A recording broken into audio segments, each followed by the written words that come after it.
and welcome to my Fourboysandanlgirl Podcast. My name is Patty, and I'm coming to you from the most easterly province in Canada, Newfoundland and Labrador.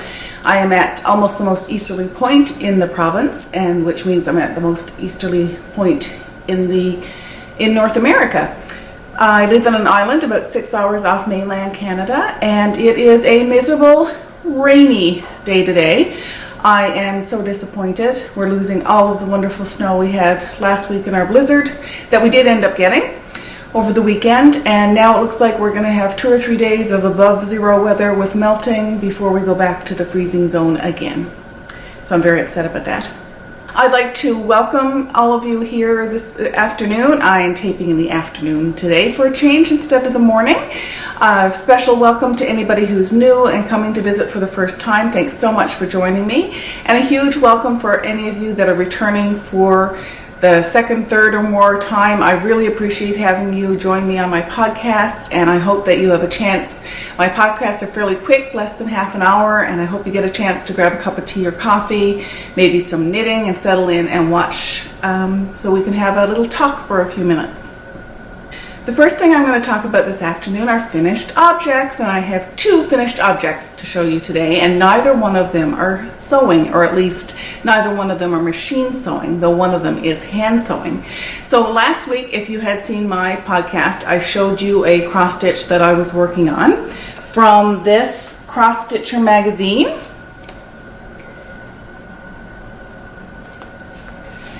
And it was one of these hearts that are here in the back. And this is issue 312, the December 2016 issue of the Cross Stitcher. This is a UK publication, and I'll put the information on the screen if you're interested in getting more information about this particular magazine. I guess you'd have to get it on back order right now.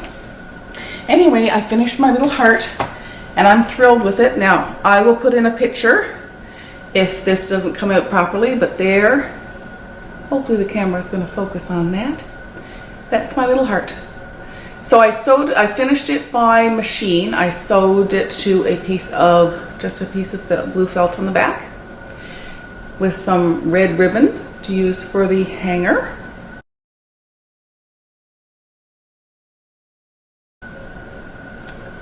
And there it is in all its glory. Try to hold it still so the camera can focus. Like I said, I'll add a picture there if it's not focusing. This was really fun. It didn't take me very long to do, just a few days. I was keeping track of the number of hours it took me to stitch it, and then I stopped keeping track. So I'm fairly certain it took me closer to 5 hours to do instead of the 3.5 mentioned in the magazine. And I'm likely a fairly slow stitcher. I'm not sure. I've never really done a competitive cross-stitch speed comparison between myself and anybody else. But I did find this to be a fairly quick and easy project, and extremely satisfying. It's so nice to finish something. And now I will take a picture of where it's hung in my my dining room, on a new IKEA ornament stand that I picked up when we were in IKEA in Ontario just before Christmas. So I will show you how it's displayed, because I am planning on keeping it out as one of my winter decorations this year. The next finished object I have to show you is something that I pulled out of my work in project basket last week. I didn't show it to you last week, but after I finished the podcast, I realized that I had shown you the yarn, the new yarn and the Zuzu petals pattern that I want to make. And I was thinking, really, even though the yarn was in the basket, it's almost like starting a brand new project, so maybe I better finish some of the ones that are really works in progress. So that's what I did. So I pulled out my Boreal Forest Cowl.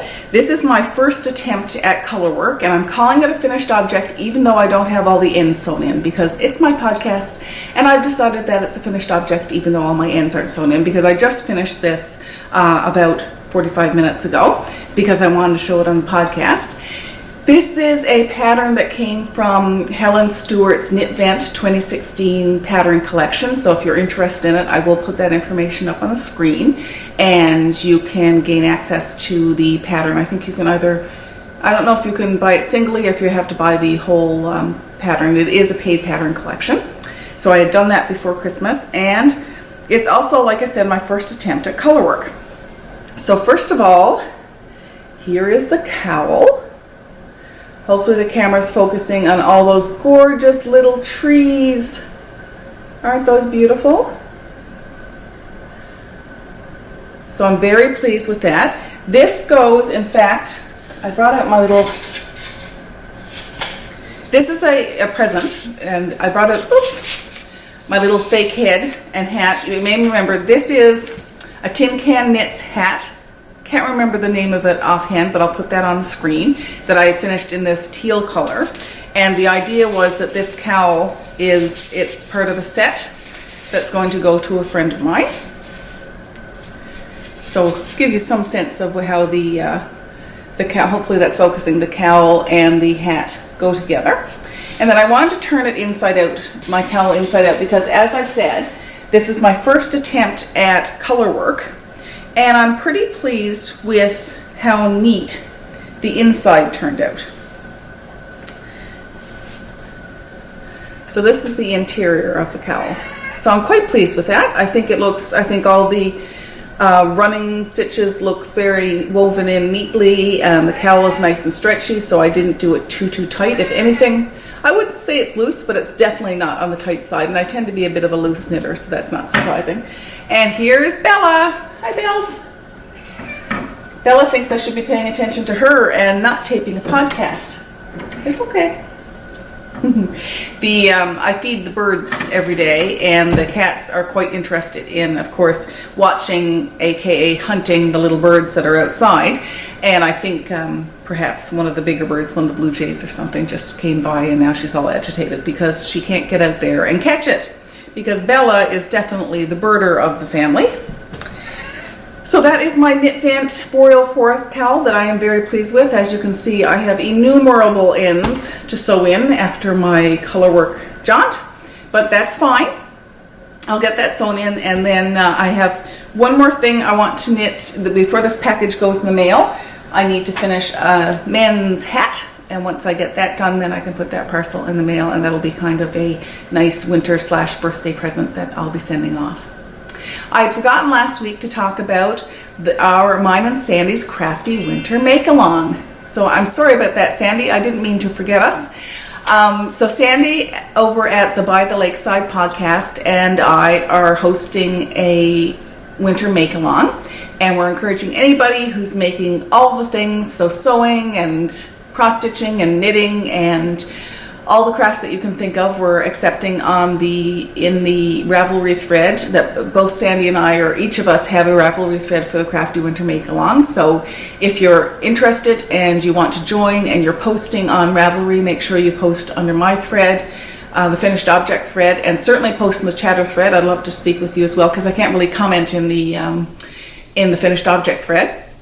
And make sure you go over to Sandy's thread and also enter, because both Sandy and I have prizes for the make-along, and that gives you extra chances to win. So every finished object is worth one entry. So if you have finished 6, and some people have, it's just amazing the amount of projects that people have finished and the talent that is in the group. There's over 60 projects already downloaded or uploaded into the Ravelry thread, and it is just the talent and the creativity that is on display in there is just fantastic. So if you have a chance, then flip through some of the finished objects that are in that thread, because they're just amazing.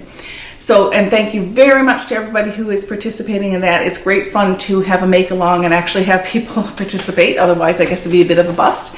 So I can't believe I'm saying this, but the Crafty Winter Make-Along is almost over. It finishes at, I think, Sandy, how about we say on midnight on the 31st of January. So I'll be closing that in the wee hours or early morning of the 1st of February.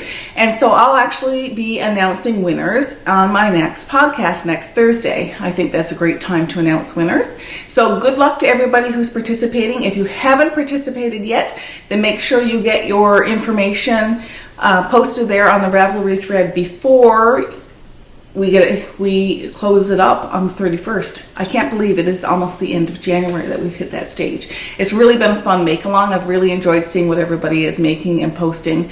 And how prolific some of you knitters and crocheters are. It's amazing how many projects that entail.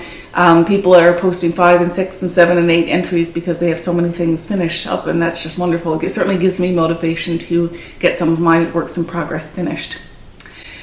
I've had a couple questions about how to post on Ravelry.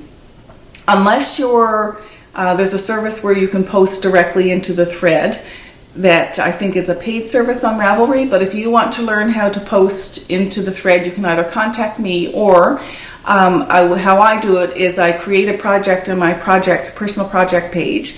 I put the information in there, and then when I go to the finished object thread, I would pull those images over to the finished object thread. And if that makes no sense to you whatsoever, just send me a comment, or either here on YouTube or on my Instagram or Ravelry account, and I'll see if I can walk you through it a little bit more step by step in that technical aspect that I'm not very good at explaining verbally. Believe it or not, that is all I have to talk to you about today. A really short and sweet podcast. I do, at the end of this podcast, have some footage from a small town in Newfoundland and Labrador on the island of Newfoundland called Portagrave. Portagrave is in Conception Bay North, and it is a community that a few years ago started what's called the Festival of Lights, and you put Christmas lights up on all the boats in the harbor of Portagrave, and it's just gorgeous. My husband and I and the kids have gone. We went last year to see it, and this year we went again and brought my father-in-law to see it. So the footage that you see at the end is still fairly Christmassy. I'm still ringing out the Christmas bells because I'm not quite ready to give up Christmas yet, I guess. And so I hope you enjoy that footage of Portagrave, Newfoundland at the end of the podcast. So that's it for me. Thank you very, very much for stopping in and having a visit with me. And I hope that you get a chance this week to make or craft or do something that makes your heart happy. Take care. Bye-bye.